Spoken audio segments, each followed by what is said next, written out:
ভোরে ফজরের নামাজ শেষে কবর জিয়ারত করতে যান মুসল্লিরা। এ সময় চোখে পড়ে ৬টি কবর খোঁড়া। বিষয়টি সবাইকে আতঙ্কিত করে। এলাকার লোকজন জড়ো হয়ে কবরস্থানের ভেতরে গেলে দেখতে পান ৬টি কবরের মধ্যে ৩টিতেই কোনো লাশ নেই। তখন তারা ধারণা করেন লাশগুলো তুলে নিয়ে গেছে চোরাকারবারিরা। এদিকে এই খবর এলাকায় ছড়িয়ে পড়লে কবরস্থানে দাফন করা ব্যক্তিদের স্বজন ও এলাকাবাসী ছুটে আসেন। যাদের লাশ চুরি হয়েছে তাদের স্বজনরা কান্নায় ভেঙে পড়েন। এতে এলাকার পরিবেশ ভারী হয়ে ওঠে। ইডেন বে কক্সবাজার সমুদ্র সৈকতের উপর নিজেদের একটি ঠিকানা। মাত্র ৫ লাখ টাকায় আপনিও হয়ে যেতে পারেন এই হোটেলের মালিক। কাকা, মা কি বেশি অসুস্থ? কয় না, তুমি একটু আমার ওই কবরস্থানের এই জায়গায় আসো।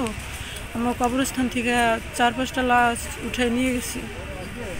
পরে কাকা কান্দে করছে। তারপরে আসছি, আইসে দেখি ওই যে কবরের ওই পাশে লাশ টাইনে নিয়ে ওই জায়গা বসে খুইলা সব কিছু নিয়ে গেছে। ওই যে কাপড়ের কাপড়, তারপরে যে মাংস শুকিয়ে গেছে, এগুলো টুকরে টুকরে ছিড়ানো ছটা রয়েছে চারিপাশে, ওইগুলো টোকাইছি। আব্বার দাড়িগুলো ওই পাশে ফালানো কবর।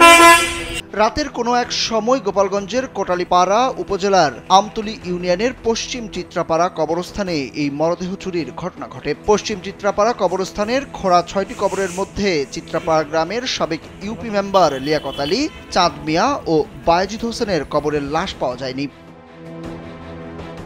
চুরি যাওয়া মরদেহগুলোর স্বজনরা কান্নাজড়িত কণ্ঠে বলেন, সকালে লাশ চুরির খবর শুনে ছুটে এসেছেন তারা। এমন কাজ কেউ কি করে করতে পারে?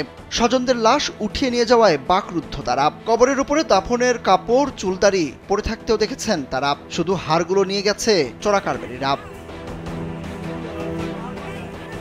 স্থানীয়রা জানান এটি সত্যি ন্যাক্কারজনক ঘটনা। এমন ঘটনা জানি আর না ঘটে, তাই কবরস্থানের চতুর্দিক দিয়ে নিরাপত্তা বেষ্টনী নির্মাণ করে পাহারাদার নিয়োগের মাধ্যমে সুরক্ষা প্রদানের দাবি তাদের। সেই সাথে চুরি যাওয়া কঙ্কালগুলো উদ্ধার করার দাবিও জানান বাসিন্দারা।